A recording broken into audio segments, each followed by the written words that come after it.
Hey, what's up, guys? Welcome to the video game beat. We've been gone for a while. We took a break just because things get busy, things get crazy. And so, kind of took a little bit of a break. Let me try to center myself because it's been a while. Here we go.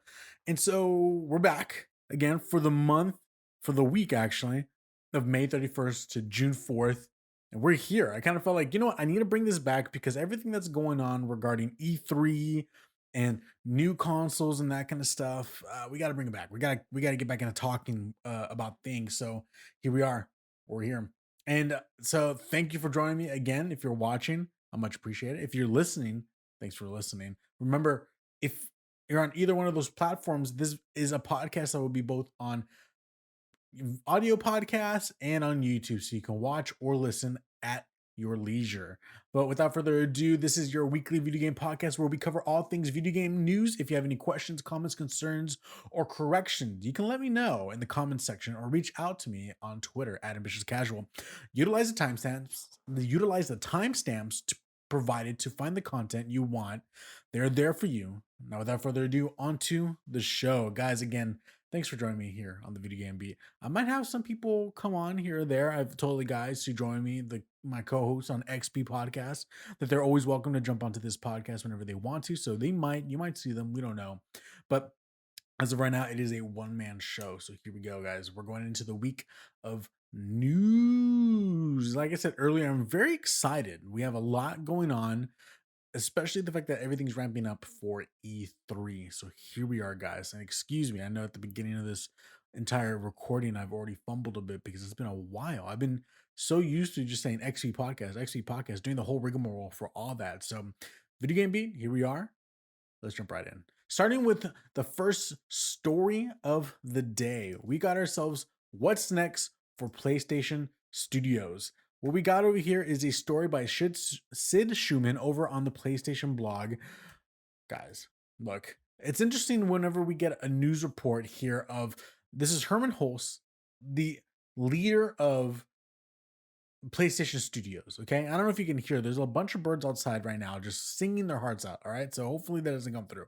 But Sid Schumann, who is the lead for PlayStation blog, a blog owned by PlayStation, interviewing Herman Holtz, who is the lead of PlayStation Studios. So you're coming right into this. You got to be wary. Okay. You got to be ready because of the fact it's almost like a publishing. Let's say McDonald's owned a food critique website, and then the head writer for the food critique website went to go ask questions at McDonald's. Well, you're gonna get thrown softballs. Everything's gonna be calculated. Everything's gonna be well written and perfect, and because of the fact that it's your own people. You know, you're gonna want to make sure everything is brought out the best. But this is a very interesting article and a very interesting interview with Herman Hulst and everything he has to say in regards to PlayStation Studios. So I kind of wrote down some of the tidbits of everything that went on. I didn't write the whole thing. It's very long. So you guys can go check it out at the PlayStation blog. But I got some of the bits that were very interesting. So I'm going to read some of these interviews, talking points, and then we'll break them down. Starting at the beginning, PlayStation blog. Are you able to give us a snapshot of the total number of titles that PlayStation Studios are currently developing for PS4 or PS5? This is what Herman has to say. Well, we have a lot going on right now. PlayStation Studios has more than 25 titles in development. 25. We kind of knew this before, but let's continue the article. Almost half of these are new IP. The other half, they're titles that are set in franchises that PlayStation fans already know and love. So it's quite a lot. Quote, Ben Studio is working on a very exciting new IP that they're very passionate about. They're building on the deep open world systems that they developed with Days Gone. So I'm really happy for Ben Studio. Let's stop there. First off, Herman just drops the ball. Well, not drops the ball. We kind of knew this before with some previous conversations that Herman has had before, but he kind of confirms it here again. PlayStation Studios has more than 25 titles in development. PlayStation Studios, okay? Let's make sure that we get that correct.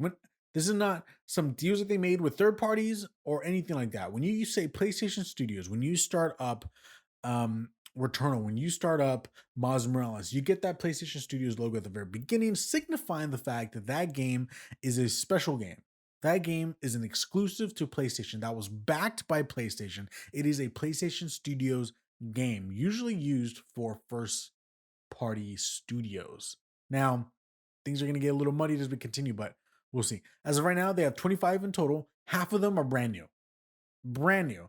The other half are titles that we already know, are franchises that we already know. And with that, you can kind of break down and have an idea as to what those can be. I mean, we have Horizon Forbidden West, we have God of War Ragnarok. We know that Naughty Dog is working on a Uncharted remake. We know that Naughty Dog is actually, well, let me take that back. Not Uncharted remake. They're making a Last of Us 1 remake. They're working on Factions, and we know that Sony, we can go on and try and break down who is working on what titles if you kind of take the time to overview everything that we know in the moment. So with this, it's kind of exciting. We don't know where they can be. New stuff is always cool, but who are the ones that are making the new stuff? That's the thing. So we'll see as time goes on. Hopefully we might hear something in the summer, but as of right now, I don't know. The conversation continues. PlayStation blog. How have the teams at PlayStation Studios been able to cope and adapt with these big challenges over the last year? Herman has this to say. Perhaps the biggest challenge has been when we need specialist locations, often physical locations, primarily performance capture, audio work. We've come up with some really clever solutions to some of this. We built tiny recording studios in people's houses, but when you're doing performance capture for a lot of cinematics with multiple actors, that's not so simple to solve. So you've got a choice. You can do it later in the schedule, which could cause you problems, or you can risk the final quality by doing it in a different way. But I can tell you, we're not going to risk the quality. We want to ship extremely high quality games, finished games, and we have to do that obviously without pushing our teams to the breaking point. So we have currently two very big, very narrative driven games in development, Horizon Forbidden West and the next God of War. And for both of those, they're frankly affected by access to performance capture and talent. For Horizon, we think we're on track to release this holiday season, but that isn't quite certain yet. And we're working as hard as we can to confirm that to you as soon as we can. And for God of War, the project started a little later. So we've made the decision to push that game out to next year to ensure that Santa Monica Studio can deliver the amazing God of War game that we all want to play. With these things, something's got to give. It cannot be the quality of our titles, and it surely won't be the health or the well-being of our amazing team. Okay, Herman goes over everything on how production is going regarding the top hitters. Top hitters being God of War and Horizon right now. Those are the only big games that we know that are first party exclusive hits. They were all announced. Both of them were announced last year. As a matter of fact, we didn't even see anything for God of War. It was just a stinger. So with that, there's a couple things. We know that he's mainly talking about how COVID has completely affected the studios when it comes to them recording mocap, audio, that kind of stuff. They come up with some solutions, but they couldn't fix everything, which I totally get. But my big thing is this. We get a couple confirmations. One, they're trying to hit Horizon Forbidden West this year. Is it going to happen? If I had to be honest with you guys, I'm seeing this kind of going in the direction of 2022. I say first quarter 2022. I can't see this game coming out this year, unfortunately. And with that, that means the only first party exclusive to the PS5 game that's coming out this year is Ratchet and Clank. That's crazy. That's truly crazy. Returnal's a second party exclusive, so it's not the same thing. We continue though by Herman saying that God of War has to be pushed. They unfortunately everything had to get pushed to ensure that they could deliver an amazing game, but this is all affected in regards to mocap, audio, that kind of stuff. My big thing is y'all knew this when y'all announced this last year with just an image. I will say 90% of fans and people within the industry all assumed that game was not going to come out this year. There's no way. There's just absolutely no way it was going to. How can it? You only show us an image. You don't even show us some gameplay. You don't even show us a CG cinematic trailer. We hear nothing about it. COVID was going on at that time. It's not like it just so happened that COVID happened after you announced God of War. No, we were still in the thick of it at the moment. So they knew. It's just the fact that you got to get that information out, put on it a 2021 release. It is a release, but it said God of War and then 2021. What else are we supposed to think? A lot of people made the decision to get a PS5 for Horizon. A lot of them made a decision to get a PS5 for God of War. And I don't know if I have this story on here. Yes, I do. Even Gran Turismo 7 is also not going to be coming out this year. It's unbelievable. It's really crazy. But, and they showed all three of those out. And I don't think any of those are going to come out this year. That's my thing. Let me know in the comments what y'all think. Continuing to the last portion of this, PlayStation Blog says, how does PS4 factor into PlayStation Studios' development vision? Is it still a focus internally for future game development? Before I read what Herman has to say, let's not forget, the big talking point regarding PlayStation 5 was that PlayStation was really pushing, we believe in generations. We believe in the fact that we have to progress to get to the next best thing.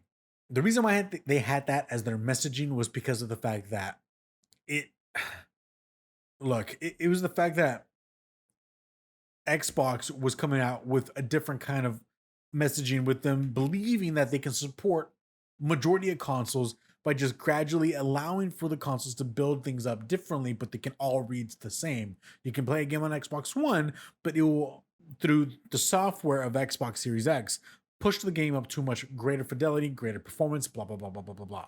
They are pushing the idea of it's not about generations, it's about an ecosystem.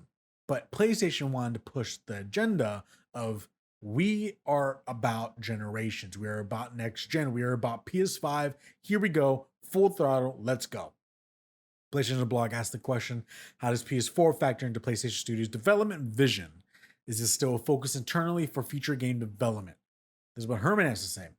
It very much is. You can't build a community of over 110 million PS4 owners and then just walk away from it, right? I think that'd be bad news for fans of PS4, and frankly, not very good business. Where it makes sense to develop a title for both PS4 and PS5, for Horizon Forbidden West, the next God of War, Gran Turismo 7, we'll continue looking at that. And if PS4 owners want to play that game, then they can. If they want to go on and play the PS5 version, that game will be there for them. That being said, it's also very important to have showpieces for PS5, hence the development of Returnal and Ratchet that are exclusive to PS5. Returnal, second party exclusive, Ratchet, first party exclusive. The crazy thing about all this is that we got confirmed here. These games are PS4 games that are being up-res or taking a little bit of an advantage of the PS5. When you look, and the next story is about Horizon Forbidden West, PS4 and PS5 differences. Interview by Game Informer, article by Matt Perslow and IGN. And we kind of break down a couple things here in regards to what they said. They say directly, the director of Horizon Forbidden West says that the game was both being play tested and development has taken place on the PlayStation 4, which means that the games are being made for the PS4, so that way they're optimized and are able to run perfectly on these last gen hardware, and then kind of getting a boost in certain areas for the PS5. In regards to business, this all makes sense. This all makes sense. Look, you have 110 million PS4s out there. You're not going to just walk away from that. I get that. But why at the very beginning of the entire generation are you going to be walking around trying to act like generations matter? Because you're now kind of walking that back by saying this. And on top of all this, what kind of makes this a little bit of a low, like, it sucks because now God of War, I can tell you right now, is going to be coming out late 2022. There's no way it's coming out at the beginning. So that means we're going to be 2 years within the life cycle of the PS5, meaning that we're going to be playing a game 2 years into the life cycle of the PS5 that is a PS4 game that is being up-res, upgraded, updated for the PS5. That doesn't make any sense. It's just kind of the thing that, what's the point of having a PS5 then? If someone were to ask me right now, should I get a PS5? I would say no. And here's the reason why. All of the games that are PlayStation exclusive, other than Ratchet and Clank, that's the only game other than Ratchet and Clank. You got your Miles Morales, Horizon Forbidden West, your God of War Ragnarok, your Gran Turismo 7. All those games can be played on the PS4. And they are being developed and also being made for the PS5. I can't justify the purchase of a PS5 when you can play these games on your PS4. The only reason why you're playing a PS5 now is just for the reason of Demon Souls, Returnal, and Ratchet and Clank. Are those three the games that people are really going to be wanting to buy a PS5 for? Not really. I can see the reasoning for Demon Souls, kinda, and I can see the reasoning for Ratchet and Clank, kinda. But majority of people are gonna want to be playing the heavy hitters, the Forbidden West, the God of War, the Gran Turismo. Like these are the reason why people are playing, wanting these consoles. So, it look, I can't fault them. This is obviously business moves. Herman honestly is talking a lot to the investors in what he's saying. He's trying to talk them up. He's trying to bring out big words. He's trying to bring out big numbers. 110 million PS4 owners. Don't walk away from it. Bad business moves. Like he's really trying to talk up the fact that he's wanting to let the investors know that this is why the reason why we're doing this and trying to make them look good. There's so much about this, and I know a lot of people are gonna act like they know. We don't really know. I'm not there when Herman's trying to make all these deals. I'm not there when him and Jim Ryan are trying to figure things out for the PlayStation. We're not there.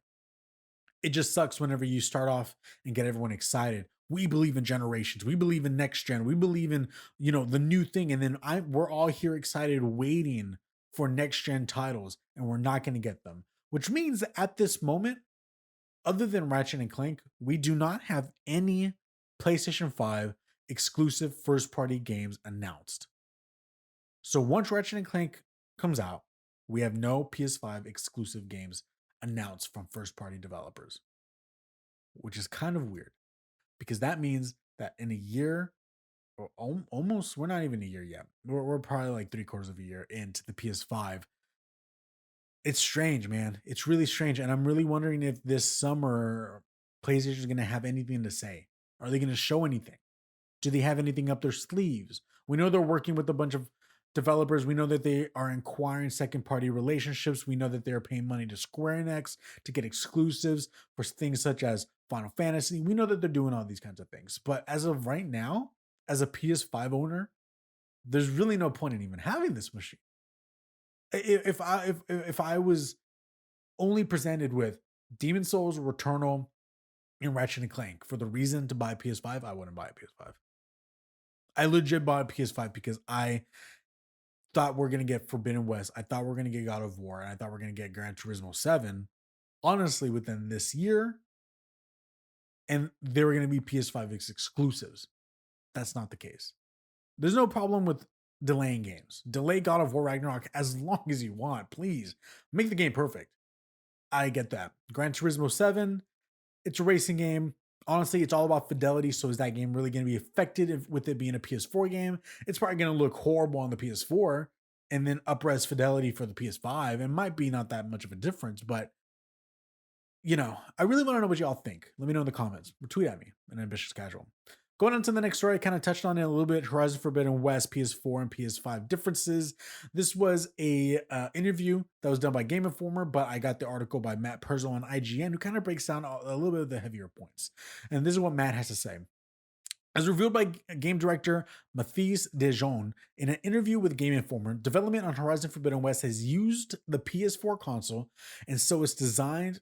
Wait, let me say that again. Development on Horizon Forbidden West has used the PS4 console, and so it's designed with that hardware in mind. Quote, a lot of the development has taken place on the PlayStation 4, and a lot of playtesting has been done on PlayStation 4, said Dijon.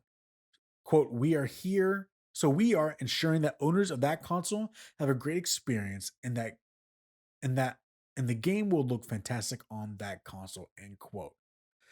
Here's a couple bit of details. PS5 can add a lot more detail. The underwater scenes are better with rendering and wave techniques being utilized. Cinematic grade lighting can be used at all times on the PS4 while only on cutscenes on PS4. Let me say that again. Cinematic grade lighting can be used at all times on PS5 while only on cutscenes on PS4. And the PS5 version supports a 60 frames per second performance mode. No details yet on what sacrifices will be made to achieve 60 FPS. I think, and I kind of touched this a little bit, a couple minutes ago, the fact that the game is being play tested, it's being developed on the PlayStation 4 means that, guys, we're getting a PS4 game that's kind of being given a PS5 patch to kind of be up-resed a bit. That's it. That's what Horizon Forbidden West is. I don't want to hear no ifs, ands, buts about it. That's what it is. The game is a PS4 game that is being given a cross-gen updated boost for the PS5. That's what it is. It's a little sad, I'm not gonna lie. But if you haven't seen the recent video of it was like 12 minutes of gameplay. The game looks amazing, not gonna lie. It looks phenomenal. I don't know if that gameplay is running off of PS5, which I have to assume it is, because it looked amazing. There's no way the PS4 can run that. Oh my god. The PS4 will be blowing smoke. But I don't know. We'll see. Underwater scenes are better with rendering and wave techniques being utilized. Cool. I mean, cinematic grade lighting. Cool. I just really wonder what this game's gonna look like on the PS4. There's no way. There's no way this game's gonna look good on the PS4. I'm sorry. How is it gonna look this good? It's unbelievable. I don't know how they're gonna do it, and I don't even know if it's gonna even have the ability to achieve 30 FPS. It might be like unstable 30 FPS because of how dense everything looked in that game. But we'll see. Some more PlayStation news reveals that 7 VR games have been announced. I'm going to go through them real quick. This comes from Kristen Zentani from the PlayStation blog. They write this is all about the games. So to manage expectations, there will be no next-gen VR related news. But in the meantime, stay tuned right here to learn more about some of the amazing PSVR games launching soon. She didn't sing, I did. All right, here's some of the games that they announced. Sniper Elite VR. Y'all, if you don't know what Sniper Elite is, come on. It's a sniper game. VR seems like a pretty cool double. Put them both together. VR and Sniper Elite sounds great. We got Wanderer. Wanderer is an action adventure set in an alternate timeline, one where nature has taken over and everything you know about our real world has been flipped on its head. Is it within your control to change back the course of the history, or something's just inevitable? We got Fract, which is action adventure FPS shooter that's not on rails. We have After the Fall from the creators behind Arizona Sunshine. After the Fall is an immersive thrill ride with fast-paced 4-player co-op action in the 1980s inspired post-apocalyptic Los Angeles. We also have Winds and Leaves, a floor builder in a world full of secrets. We have Puzzle Bobble 3D Vacation Odyssey. Jesus. Bursting with the same vibrant design, adorable characters, and timeless puzzle-solving gameplay as the original, Puzzle Bobble 3D Vacation Odyssey is the next evolution of the classic Japanese action puzzle game franchise so many of us grew up playing. For the first time in Puzzle Bobble history, oh my god, these words. Bubble puzzles now take three-dimensional form to create new brain-teasing challenges, which will test the most diehard veterans and newcomers to the franchise alike. And lastly, we have Arashi, Castle of Sin. Exact vengeance against merciless bandits with your loyal wolf companion and an arsenal of feudal weaponry in a stealth action sandbox game. Go check those guys. Go check them out over on the PlayStation blog. Look interesting. Arashi kind of looks like a VR Ghost of Tsushima. I mean, for all we know, when it comes out, it's probably not going to be anything like it, but it kind of looks like it. And also, Puzzle Bobble 3D. I don't know what I'm not dying, but something's going on in my throat, guys. Puzzle Bobble 3D actually looks pretty good. It looks very interesting. I love Puzzle Bobble when I was a kid playing it on the PS1. Seeing this 3D ability to it, I'm interested. I want to check it out. And I think you can play this without VR as well. So I probably will be checking it out without VR. All right, moving on. We got Pixelopus and Sony Pictures Animation team up for a new game. This comes from Tom Ivan at Video Games Chronicle. He writes, the Sony Interactive Entertainment Studio behind Entwined and the recent Concrete Genie is currently seeking to hire graphics and engine programmers to work on its latest project, which is being made with Unreal Engine 5. That's very interesting. I'm kind of pausing on the story real quick. Unreal Engine 5. Epic. We're seeing a lot of team up going on between Sony, Unreal, that kind of stuff. Continuing with the final quote, this position will contribute to our development process as we tackle exciting innovation and creative opportunities through a collaboration with Sony Pictures Animation. What's very interesting about this is that last part. This position will contribute to our development process as we tackle exciting innovation and creative opportunities through a collaboration with Sony Pictures Animation. Sony Pictures Animation. They're the ones who made Spider-Man Into the Spider-Verse. They recently just came out with the movie on Netflix, Mitchell's versus the Machine. They are a great animation studio, honestly, to a point where I think they're getting close to where they can actually rival something like Pixar. Call me crazy. I want to hear you call me crazy in the comments. But they do great work. Spider-Man Into the Spider-Verse is one of the best animated films of all time. One of my favorite films of all time. And the style that they have, the ability and the talent that they have put into a video game, dude, I'm sold, man. I'm so sold. And the thing with Pixelopus is that when they made a game, when they made Concrete Genie, it was very much so had like this Pixar kind of feel. So put those two together, I feel like there's magic in a bottle right here, and I can't wait to see what they have up their sleeve.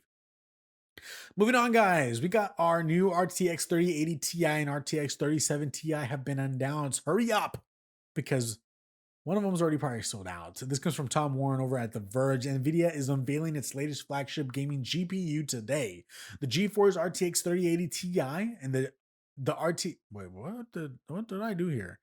The GeForce RTX 3080 Ti will succeed the RTX 3080 and promises to deliver 1.5 times more performance over the previous generation RTX 2080 Ti.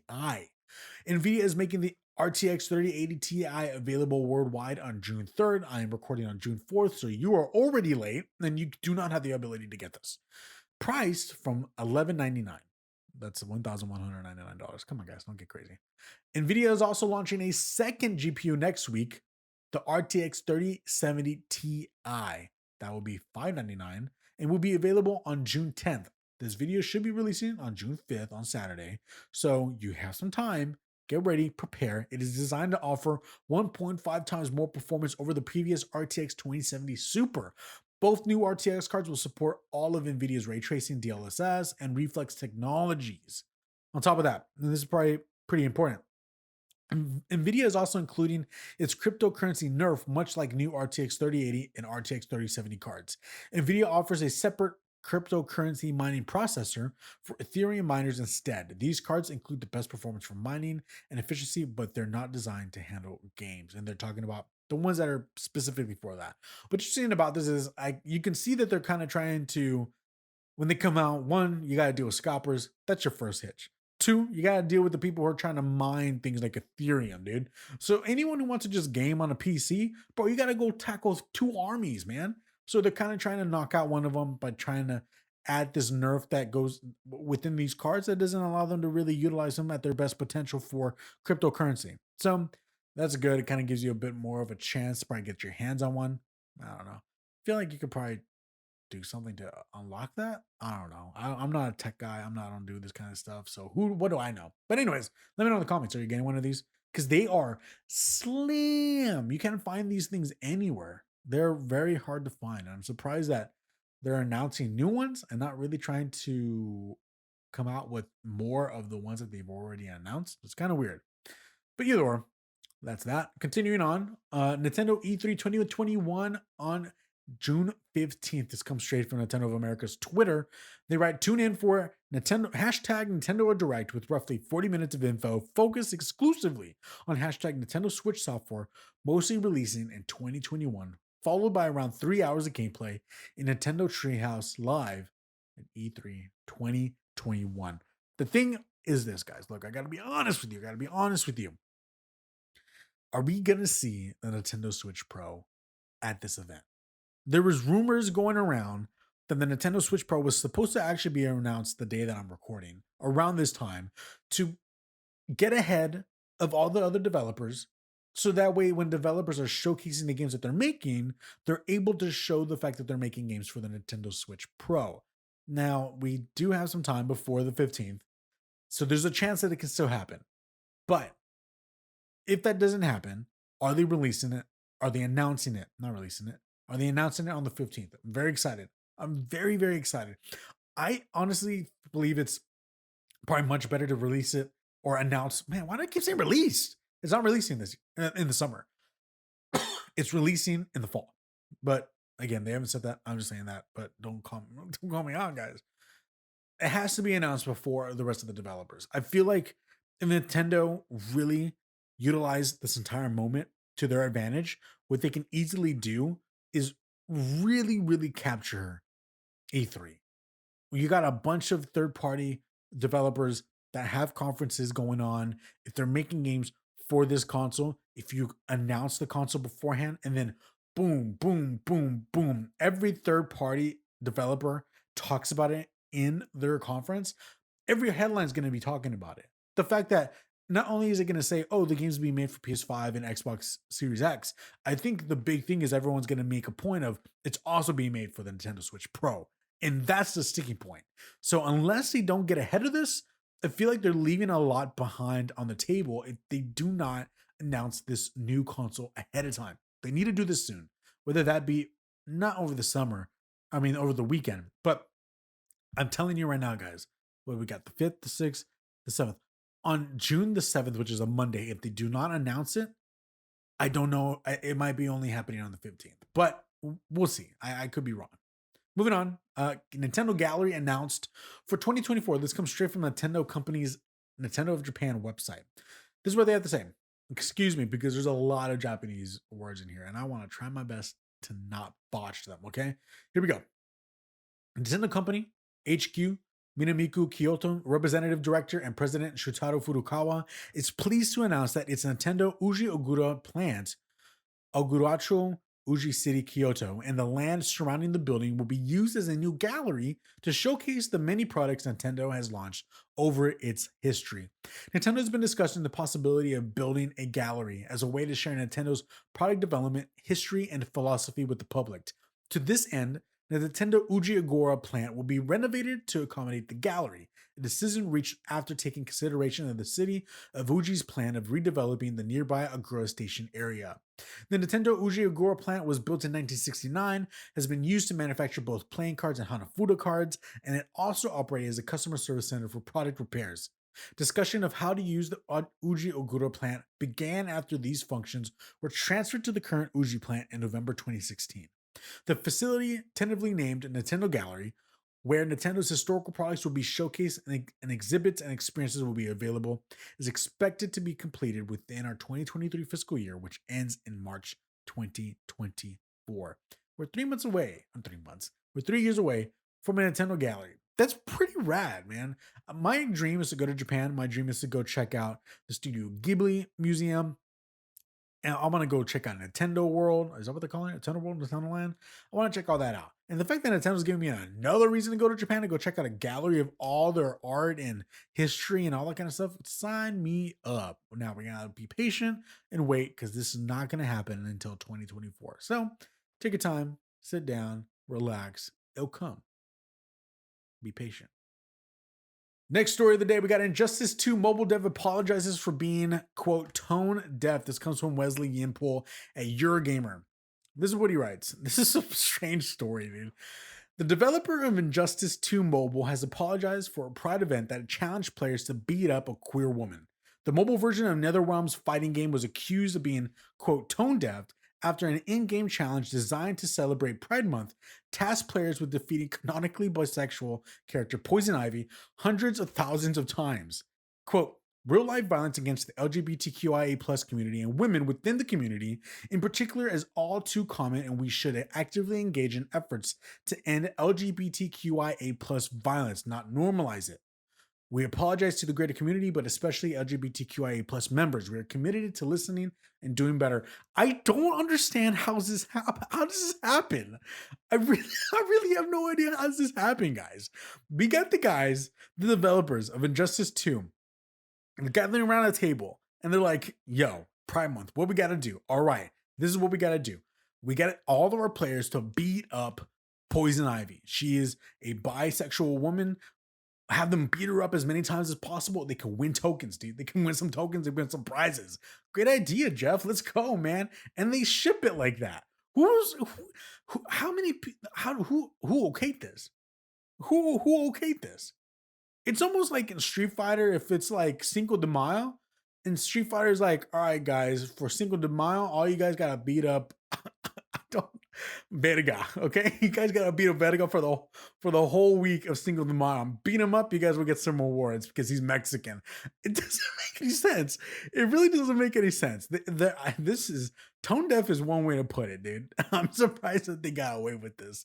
I understand they're trying to figure some sort of way to do the connection between the two. Injustice is only a fighting game, so what do you do? I mean, I would say put some skins in the game, maybe a shirt, something, but like this is not this this is so funny. It's funny because of the fact that I just don't know who came up with the idea and who okayed the idea. It's really out there. Moving on. Oh, again, another story about Wesley Impel, Eurogamer. Valorant is coming to mobile. He writes, Riot has announced Valorant Mobile, the mobile version of the currently PC only, free to play competitive first person shooter, which now has more than 14 million players each month, is in the works. But Riot did not say when it will come out or reveal any images or gameplay. Riot said it's working on expanding the franchise, starting with Valorant Mobile, quote, in order to bring Valorant to more players around the world. What's interesting about this is that Valorant is very competitive. We got your. It completely slipped my mind, guys. What is that other game? Uh oh, it was at the tip of my tongue. CS:GO. We have CS:GO.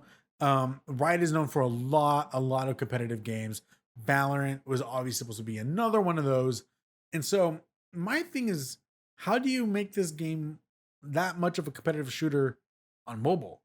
I'm not sure if it will be taken that seriously, but we'll see. I just, when it comes to mobile games, I just can't really picture them being competitive in any kind of way. Just because one, the controls are a little wonky. I don't know if you're able to use, and you can let me know in the comments if you know. I don't know if in competitive circles, if you're playing a mobile game, if you're allowed to use your a controller on your mobile device to play the game. Doesn't that kind of defeat the purpose? I feel like you have to use the touch control. So how do you competitively play a game like Valorant? I could be wrong, but it's kind of strange. But hey, I've wanted to play Valorant on PC. I don't have a PC that can actually run that, but because I'm working off of 2015 MacBook. But I'll check this out on mobile. We'll see if it's good. I mean, I have the Razer Kishi that's a controller, so maybe I can hook that up and it'll work the same. We'll see. Moving on, Yuji Naka departs Square Enix. This is a sad story, guys. Yuji Naka is an industry veteran. Oh, first off, this comes from Danielle Partis from GamesIndustry.biz.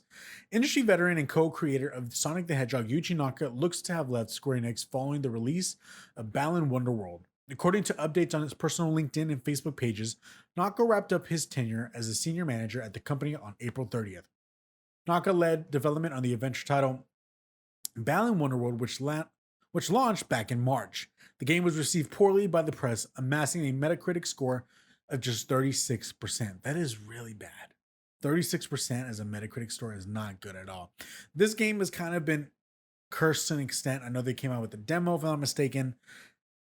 And everything around this game has just been like, it's clunky. It's not really good. And I think the greater thing about this is the fact that it's from the co-creator of Sonic the Hedgehog. You have a name, you have a reputation.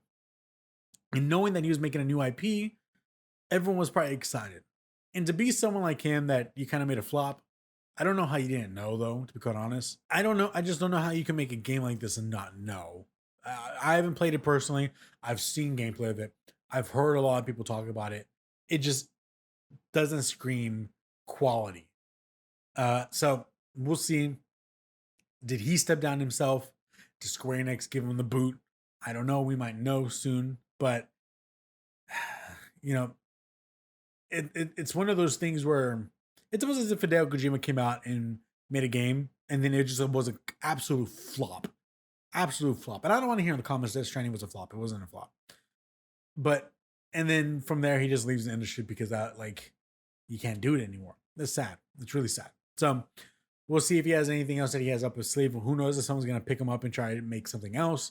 Who knows if it was like Square Enix just didn't give him, I don't know. We don't know. But I hope we get to know what actually happened in regards to the process of making Balan Wonderworld, because it is a mystery how that game got greenlit and how that game actually released. I'm surprised. Two more stories, guys. Two more stories. Playdate update. Finally, this comes from Playdate's Twitter.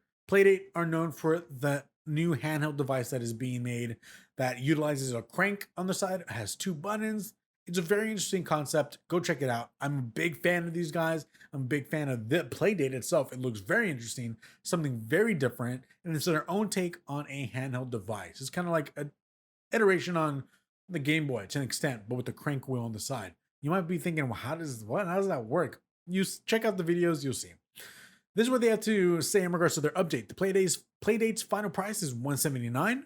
We've doubled the internal storage to 4 gigabytes, and we've doubled the number of season 1 games. No joke, 24 games come free with your Playdate. That's crazy, because at the beginning it was like they said, it was only 12 games. But I guess ever since the announcement of the console, it seems as if they got a lot of interest from developers that were wanting to make something for this.